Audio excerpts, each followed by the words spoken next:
Hi, and welcome to another episode of eCom at One. And today's guest is Paula Short. Now, Paula is the co-founder of Beauty BLVD, which is a Lincolnshire-based cosmetic beauty brand that Paula I met very, very briefly, probably about 18 months ago, but I haven't really had a proper chat. But it transpires that she's only sat about 500 yards around the corner, which is pretty crazy. So how are you doing, Paula? I'm very well, thank you. I'm very well. We're taking this social distancing quite to have our interview, but yeah, I was amazed to find out how close we were. That was important. I know, it's crazy, isn't it? It's crazy. So I think I always like to kick off with a bit of background, really, just to give us a bit of your sort of career story to date, if that's okay. So using the words career story as if there was a plan. There's never been a plan for me, I'm afraid. One of my very first jobs or part-time jobs was in a hairdresser's, and that sparked a love of hair and beauty for me that I didn't realize at the time. I just thought I was addicted to the chat and the music and the people and the vibrancy. It's such a vibrant, wholesome place to work. But it kicked off a love of everything hair and beauty to me many, many moons ago. Many moons ago. Yeah, but I did various kind of courses growing up, and I did like secretarial courses where I learned shorthand, which has come invaluable to me. So the whole typing and bookkeeping, and I found myself fall into a job where I was in charge of a production line, ordering components to make sure that the production would run on time for all the factory. I didn't realize how much experience that role gave me in my current role, because to have a cosmetics business, you need to understand from the production of components through to the new product development of shades. You need to know all of it. So understanding lead times and distribution and importation, and I never realized how much the other roles in my career has actually led up to this one part. So the passion of the hair and beauty, the knowledge of the import exports and lead times and components, and then I can make these end magical products that are amazing, if I may say so. So that's sort of however many years in the making, obviously all those years of not knowing maybe where that's going to lead, like most people, and obviously now Beauty BLVD, sort of 7 years, I think it is, isn't it, 7-ish years into the journey. What would you say makes Beauty BLVD so special?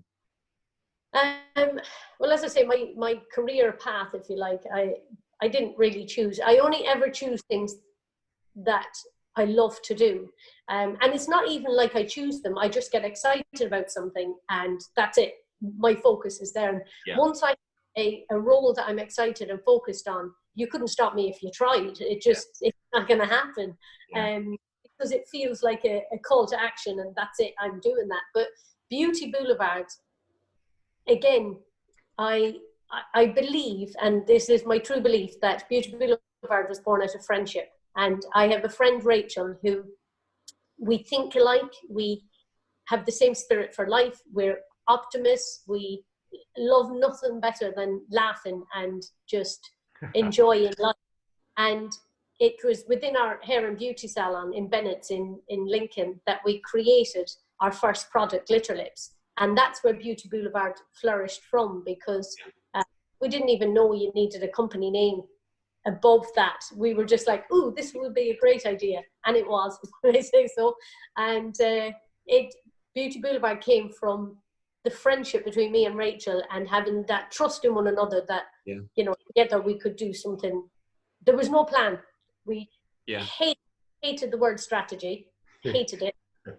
So there was no plan. It was just, let's see what tomorrow brings. And So just a real passion and enjoyment of what you do, a real friendship and a real trust in each other, which is it's a big thing, isn't it? Obviously finding somebody, to find somebody, we've interviewed a lot of people for the podcast, and we work with hundreds of different clients, and quite often, it's quite often one man or lady at the top, more than ever, and then to partnerships or have their own challenges that go with them. But obviously you've been able to make that work. So what sort of things would you say about that? So trying to find a partner, or the benefits of having a partner working with you.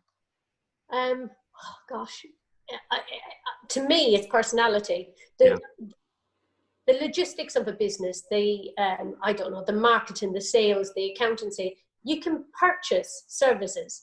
Yeah. You can't purchase a personality. And I think if you get the right combination of people and the right personalities and drive and enthusiasm and the trust, as I say, when we work together, it seems like there's more hours in the day, because we can get so much done, and we never tire. When the passion is so much, you don't tire of it, which I can understand. The teams that have worked for us, you know, over the years, they tire. They're like, enough, enough. Whereas me and Richard, like, okay, one more hour. Yeah. You got somebody there to bounce off that's as passionate, that is, you know, is there with you on that journey. Yeah. Yeah, but definitely, and we've been really lucky. The people we've worked with right from day one have been so. I mean, the support and the backing in and around our own like business environment has been huge, and we definitely couldn't have done it without the support of the local council and grants, schemes, and things like that. There's so much out there that small business can tap into, but I think the main thing is having the right partnership, because it just fuels. That's where the oxygen and then the fire comes. Yeah. So within the business, you've got, I believe, obviously different strands in different products, but there's different strands. Like thinking of the people that are listening to the podcast, e-commerce store owners. Obviously, you've created a product, you've created a brand, you know, very, very successfully. That brand selling internationally. You've got sort of a distribution side, a retail side, and then the e-commerce side. So the e-commerce side, I'm really keen to sort of dive into a bit more. So what advice would you give to somebody that's maybe just starting out with their e-commerce sort of journey? They've got their own brand, or they're importing or representing a brand. And now they're like, right, we need to get up and running, you know, and do some damage in an industry. What would be your sort of recommendations to people that are listening in? I don't know whether it's got easier or whether I understand it more. I never know whether that viewpoint is. I think now, as opposed to 7 years ago when we didn't have any experience, I think there is so much information available right now. And to actually create an e-commerce site has been made so much easier by things like Shopify. Yes. And they take all the elements and they take the payment terms and return. Everything is there. And kind of like opening a shop front, and they've already put the shelves in, they've put the till in, they've already put everything in, and you just put your products in and off you go. And the support network of it, it's so accessible, it's so reasonable, costs, all of it. I think the e-commerce side, it's the layering though that I think might be a winner for a business. So knowing your customer, knowing who he, she is, and walking through the steps of your business. And, you know, every so often I go in as a customer and I order things to see what the voice is, what the do I get my tracking number? Can I track the order? Does all these links work? If I have a spare 5 minutes, if I'm on a train or I'm going somewhere, I sit and I am my customer. You're buying something, going through the sales process, the checkout, searching for things, testing the search, testing the checkout, tracking numbers for the delivery. Have you ever sent something back to your own place to see what happens with the return? That's quite a good idea. Normally I put a note in the note saying, please don't send this, as I have enough products. Yeah, please credit. I always try and, because I've been a business owner for many, many, many years, I've always had a physical hair and beauty salon or you know, different ventures. I always try and look through the e-commerce site as I would my physical sites. Yeah. So if you were walking through the front door of your own store and the poster is falling off the wall, or you haven't actually, you know, advertised that you've got a sale on or a special offer, people won't know. So it's the same thing. Walk through the steps you've engaged. That's brilliant, Paula. You know, when you say it like that, it's so simple. I think, you know, people invest in, say, maybe, you know, Shopify, Magento, whichever platform of choice, but Shopify, they get a nice theme and they put their products on and go, yay, that's it, we're done. But the reality is, you know, you can go through that process. There's so much more than, you know, that page, category, subcategory, product, checkout, invoicing, experience. Even just the beginning part of that, you think, all right, that's done. We've got that on there. when you actually start to get some data from the people that are actually visiting your site, you might find you don't know your customer. You think you know your customer, but once you actually start to get visitors, and that in itself is another job to do, to try and get customers to come, target the people you know that would be interested. Once you start to get that data coming in, you can adapt your shop that little bit more and better and fluid. And there's so much you can do now to really kind of pinpoint down into making your store, one, that you're targeting the people that want to see it and not just targeting everybody, and two, that once they get there, you're actually offering something they want and not what you want to sell, what they want to buy. So permanently checking that customer journey, and then always looking at the data, seeing where people are maybe falling off the site, what they're buying in terms of cross-sell, upsell, that type of thing. Fantastic. So what would you say has been your best channel in terms of sales online? So in terms of, driving actual sales through the website? I have to say, we have a distributor that we retail to, and he embarrasses me how good he is. He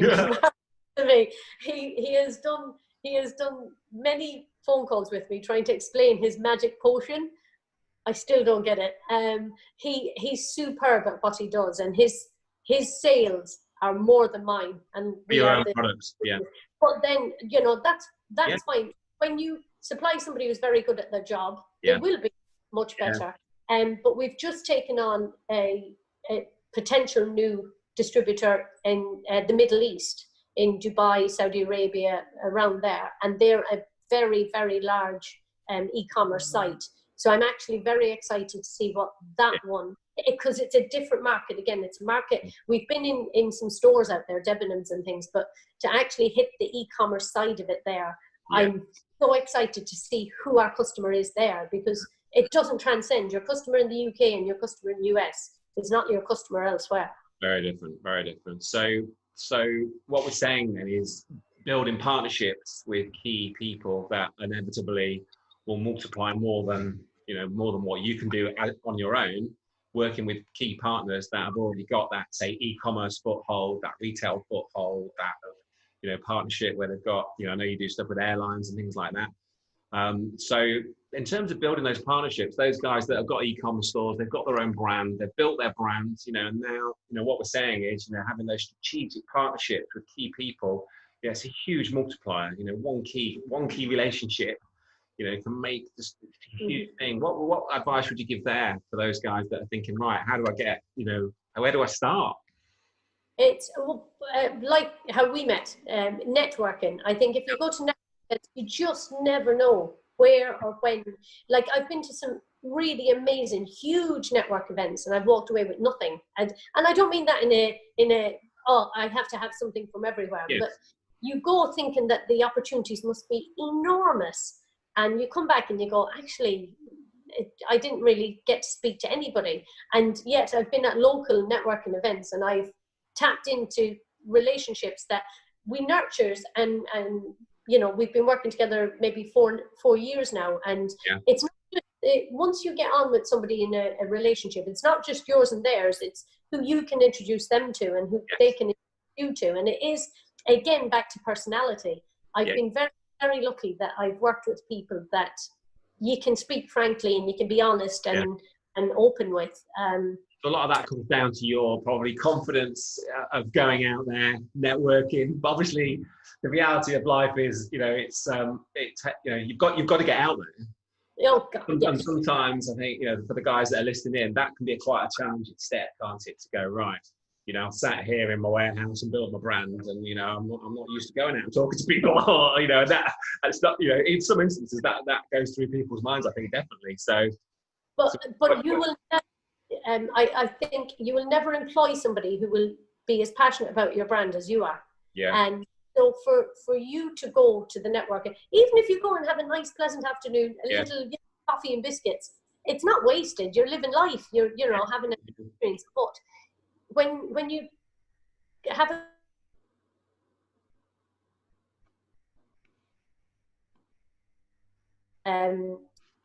it's very easy to be passionate about it and sell your brand when you just talk about it. Yeah. So you've got to get yourself out there is the key thing. Do you so you're doing a lot of traveling now? I think, I have seen you, like you say, Dubai. Are you sort of, you're out of the office a lot, or how do you sort of, have you got like a different times of the year where you are out more at events and traveling? Is that how your sort of industry's calendar works, or? Yeah, I think I'm so sorry. I've been doing a lot of traveling. We've been in the car and airplanes, and I've been very lucky. I've been to Dubai and New York for various, Chicago for various meetings, and but majority of the time it's not glamorous. It's Greg's vegan sausage roll on the roads. It's nothing glamorous. That's for sure. Yeah. Yeah. Say New York, Dubai. Yeah, I can imagine flying in, a few meetings, maybe sneak a pastrami roll somewhere in New York and then fly back. Maybe one night out or not. But there's been a lot of traveling, and I love traveling. And again, I don't like traveling on my own. I like traveling as a team, because even when you're sat in the airport, you're talking about new product development, and you're just, blue sky thinking, so to speak. And so things can fall out of that conversation. Yeah. So obviously I've sort of been following your journey, online. Obviously I know you're on Dragon's Den, and you've got your products in a lot of different places. But what are your thoughts on influencer marketing as a channel? I do see a lot of people, doing makeup videos and things like that, on YouTube and Instagram and things like that. So we do engage with influencers, because it would be silly not to, because the influencers that we've worked with are they're passionate about makeup and beauty. We don't pay influencers, because I think that sends out the wrong message, really, that not yet. You'd never know. In years to come, who knows? And I don't think it's a wrong thing. It's just our decision. So we will gift, if we see influencers that either contact us or we contact them, that we like their work, we like how they create. You can get some content created for minimal output from a business point of view. So we can send them a nice gift box of products.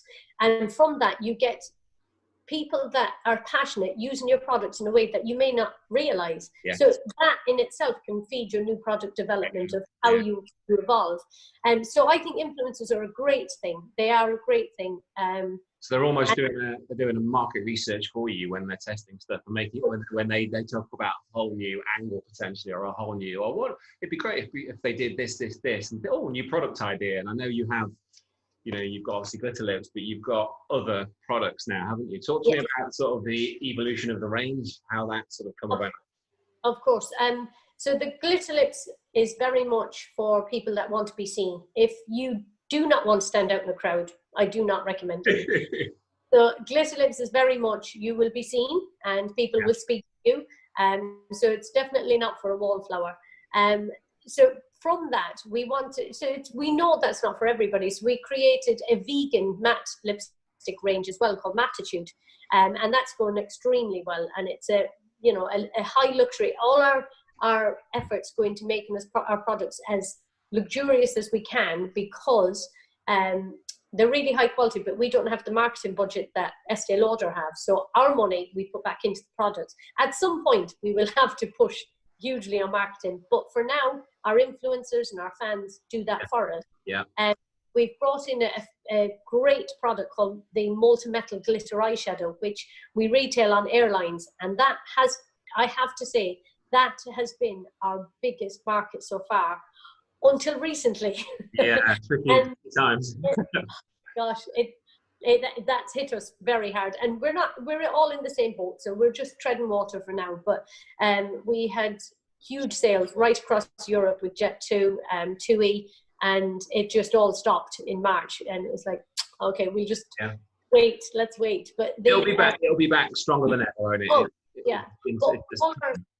All our products and our new products have been market research within our salon here in Lincoln. All our customers here are great. So if we have an idea, we'll float the boat here first. Then we'll do some real market research and find out, what our USP should be, because you don't want to create a product that you can get everywhere. by you've got that ability to test out new ideas in your own salon, which is obviously a huge win. And then what would you say is like a, for those that are listening in from your point of view, how long does it normally take you from maybe that initial idea, think, oh, do you know what, we've had 10 influencers talk about creating a, you know, a skin version of XYZ. Typically, how long does it then take you to maybe get it on a shelf completely sort of officially stamped and been able to, you know, to sell? Is there a sort of is it quite a lengthy process or? Under normal circumstances, you're probably talking 8 months easily, 8-9 months, because you'd have you can get components and things into production, and that's quite a lengthy process. That's a good 45 days working days. But while in process, you can work on your design and your formulation and your Pantones and your colors and your shades, and then get your marketing in place for your route to market. But getting on the shelves is the hard part. So getting in front of buyers in the first place, that's the biggest part. And sometimes the buyers won't like what you've produced. So getting in front of the buyers with an idea first is a better idea than putting 8-9 months work and effort and minimum order, and then finding out you've actually done it wrong. Speaking of buyers, getting in front of what people are willing to buy into, that's the. So getting in front of those buyers, does that go back to sort of the networking and the partnerships that you talked about? Or did you do any sort of online type connections as well, like LinkedIn and anything like that? Or is it more like going to industry events more so? Or it's industry events. It's sending out invitations on LinkedIn to buyers of certain areas, and then saying, mind if I kindly send you some items that we'd like reviewed.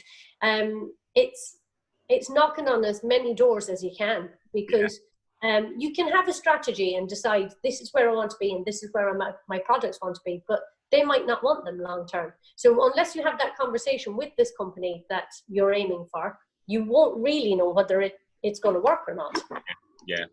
So having those conversations very much before you've invested the 8 months, the tens of thousands of pounds, hours, etc., getting the feelers out, knocking on a lot of doors. Of course, you're going to get some no's, but then that's going to then guide some of the decisions, rejig things, change designs, change formulas, or the different angle, the different demographics. Moving, very nimble.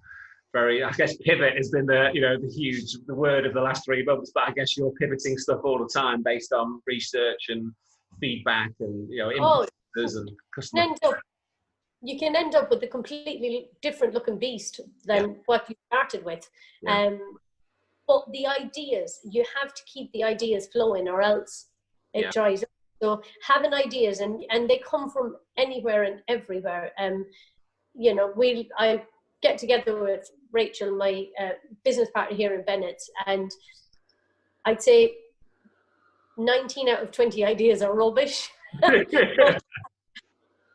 there might be a bottle of wine or two involved when we're having these ideas. But that one, and the next time we have a meeting, we'll go, actually, that wasn't a bad idea. That's a brilliant sentence there, because I think the reality is people listening in and people seeing you as a very successful brand, and other brands that are doing, whether it's, 100 grand a month or 10 million a month, thinking, oh, I can't do that. Well, the reality is, we all have, as you just said, a load of shit ideas, to put it quite frankly, don't we? But we but it's that passion, that consistency, that sort of real drive to just keep pushing through and think, oh, actually, that's actually not a bad one. That's not a bad one. Let's see what, then a new thing comes from that, and I think that's the real differentiator. I think we agree, between sort of almost like success and failure. You get hit a couple of times and then you give up. Well, that's life, isn't it? You are gonna, it's not all going to work. So, but more often than not, even if you do get knocked down, there'll be items that have been said within the meeting that has upset you, that you go, actually, if I'm clever here, I'll take on what they've said. And sometimes they'll just say no for the hell of saying no. They just don't want to. You've got on a long day. It's having that sort of growth mindset to learn from every situation and then adapt, or not if you think they're having a bad day, maybe. Okay. Yeah, you can't please all the people. So on that sort of thread, obviously not everything goes swimmingly, you know, lots of bumps in the road as any, you know, any entrepreneur, any business, you know, and it's, you know, only got to look at the last 3 months. So what would you say is one of the biggest challenges you faced in your sort of business career, and what were some of the learnings from it? Oh gosh. Oh, there's been so many. Oh, there've been so many. Well, even like the Dragon's Den thing. So we were invited on Dragon's Den, and I'm quite private. I really, really did not want to go on national TV. But I realised it was very good for the brand, and it would be very good for us to do this. And to actually, to be seen as, at the time I thought we failed because we didn't get taken on. We failed. The next day, I have to say, so I've been working since I was maybe 14 with part-time jobs and things. I didn't want to go to work. The next day, I really, really didn't want to go to work. And I've never felt like that in my entire life. And I gave it a day. And then I said, no, done. That's it. I realized the people that were in that room, I probably couldn't have worked with long term anyway. So I think I might have dodged a bullet. And we just realized the fact that they got in touch with us in the first place, we might be onto something here. And of course, the irony was, once it aired, that was a huge catalyst for us, huge. And it gave us an audience that we would never have tapped into otherwise. So it was a huge, it was the biggest kick I've ever had in my life. Yeah. But we adapted and we learned. So we reached out to all the other brands like Trunky, Tangle Teaser, all these big brands that had been given, you know, shown the door on Dragon's Den. Brewdog, I think, was one I saw the other day. Exactly. They're after 100 grand for 20%. That 100 grand's worth 360 million now, isn't it? I know. How amazing is that? Oh, sorry. You're fine. Something's popping up there. Sorry. And but yeah, that was the biggest kick in the gut I think I've ever had in business. Like we have our normal things where shipments go missing, or I don't know. So you know, where's that sort of mindset come from? Can you sort of pinpoint anything, like, you know, so, you know, there's a real thread here through the interview, through the podcast, where, you know, you are, you know, almost fearless. You know, obviously you had a knock, you know, on national telly, they're saying no, there's, you know, in your mind, obviously it's like, initially, but then next day you're like, no, screw you. Yeah. You know, where do you think that where do you think that's come from? It's just how you are, how you built, or is that something like just built up over the years? You're like almost fearless now, pretty much. I think as you get older, you get fearless anyway, because you realize that even the worst day is temporary. Everything is temporary. Your anger feeling or your frustration, it's temporary. If you change it, you won't feel that way. So to me, every day is just evolving and going. And I have to say, I think I take after my mother a lot. My mother was a businesswoman and very successful as well. And she has a very optimistic look on life and very practical, extremely practical. So I probably take after her. But yeah, I've always had I just like adventure. That's the bit I love. I love it. So to do the same job for, you know, 20 years is just not who I was ever going to be, really. Yeah. So it's almost been drilled into you, and then you sort of built that resilience, that tenacity over the years. Yeah, good probably for you. all the things I got in trouble at school for, you know, for talking and not paying full attention to something and being quite, you know, I've already moved on to the next subject. That's what's actually stood me in good stead as an adult, I think. So on a similar strand then, what would one bit of advice you would tell yourself sort of 7-8 years ago before you started the brand? Definitely, like we've enjoyed the journey, I have to say, with Rachel as well, we've enjoyed the journey. It would definitely be, and I know the phrase and I've heard it, is celebrate the wins, because we were so, we didn't appreciate how much we'd achieved until we look back and see how much we achieved. And now we kind of go, wow, that we managed to get to this place or that area or that show. Or it would be enjoy the moment and just really enjoy the wins. Yeah, that's brilliant. Brilliant bit of advice. I think we're all so focused on the next thing, the next step. Hang on a minute, take a breath, step back, and think, do you know what? This last even week, month, 6 months, we've done this. And celebrating with the team, so the team sort of get that you know, let them celebrate as well, you know, because everyone is obviously a brand of your size. Obviously, it's a huge team effort. A lot of key people there that are you know, instrumental into the success. So, a lot of things going on in social, a lot of things going on in the industry. You know, how do you sort of keep abreast of sort of trends in your industry? Is there sort of a go-to sort of resources, or sort of, you know, how do you sort of keep on top of everything in your industry?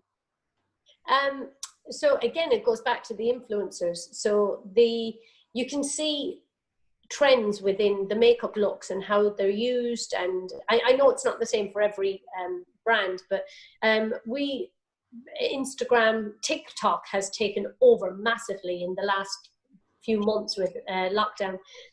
TikTok, Instagram, Facebook, kind of, but it's more the Instagram and TikTok side of it that is more led. The irony is, I personally don't do social media at all. I have accounts, but I don't do anything. I'm dormant.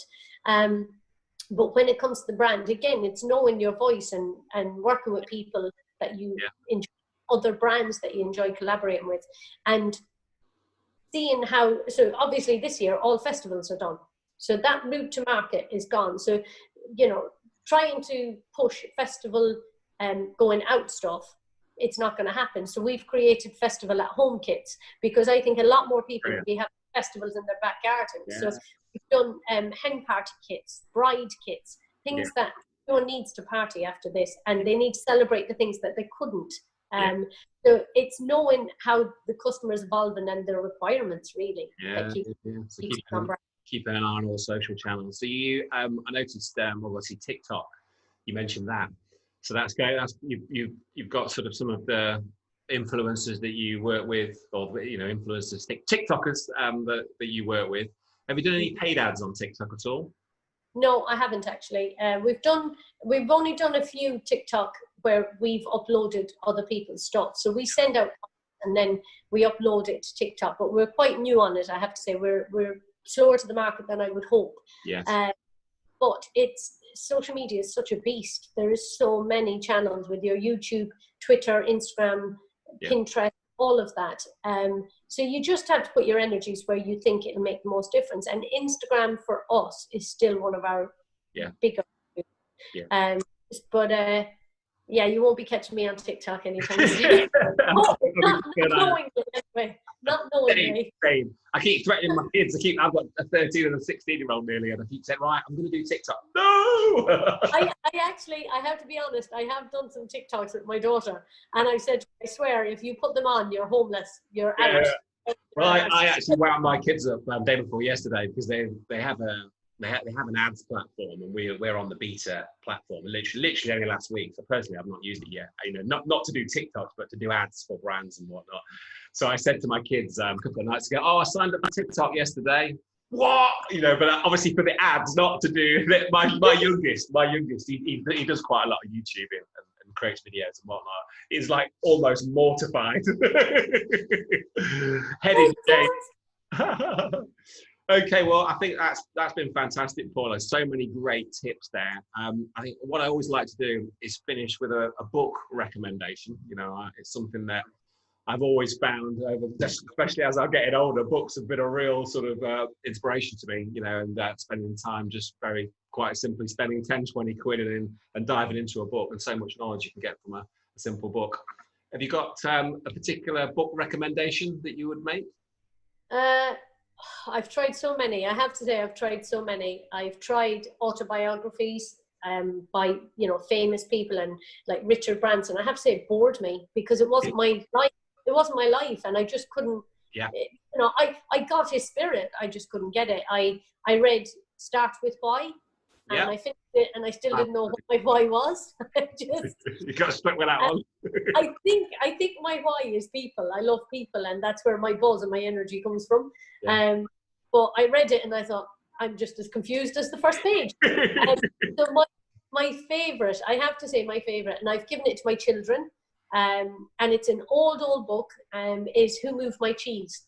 Okay. And that one to me is the easiest. It's only a 20-minute read. Yeah. Easiest for push and restart. and realizing where you are, what you're doing. Yeah. Stop. Just think. Yeah.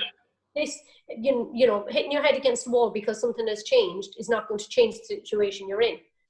Just stop, restart, let's think and move forward. So that, to me, Who Moved My Cheese, it's a basic, it's a easy read. Real 20 minutes, quick hit, give you a reset, refresh. Yeah, sounds great. Sounds great. Yeah. Yeah. Okay, so those guys that are listening in that would like to find out more about you, more about the brand, what's the best place for them to connect with you? So we've got our website, beautyboulevard.com, which is spelled beautyblvd.com. There you can see all our products. We have face, makeup, eyes, lips, all different ranges on there. We're also, as I say, on in-flight magazines on Jet2 and TUI, which will hopefully be starting up again. We've got a US domain as well. So yeah, beautyboulevard.com is probably the easiest, but follow us on Instagram. It's Beauty Boulevard UK. Yeah. And yeah, there's plenty of stuff there to keep you entertained, I'm sure. Definitely not me, but so not TikTok. If you do find me on TikTok, let me know because my daughter's in trouble. Yeah, there'll be a mask of you doing some TikToks.